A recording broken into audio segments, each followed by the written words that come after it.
Hey, this is Daniel Johnson. I'm back out here at Mary's home, the Boston floor plan.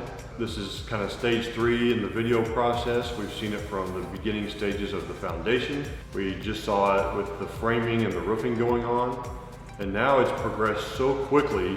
We're out here, the inside is done with all the walls, the drywall. We actually have paint up. You can see behind me the cabinets are stained. Granite countertops are in, the flooring is down. So much has happened. And Mary is about to see this inside of her home for the first time. So I'm gonna go outside and grab her. She just showed up. We're gonna walk up and introduce her to her home for the first time to see what she thinks about it and how she feels. Are you ready to see the inside? Oh, most definitely. Let's go.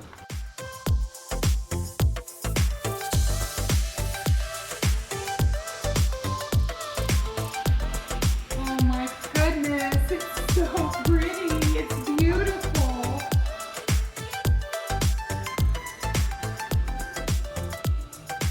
This is the perfect place to eat together with family.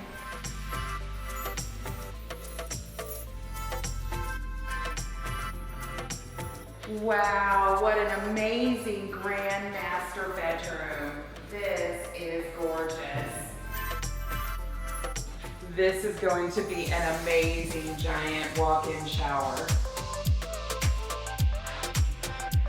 I can visualize everything that's going into this closet and more. I may have to buy some additional stuff. Sitting reading area, that's going to be beautiful. Perfect for sitting and reading. This is perfect. It's gorgeous. I love it.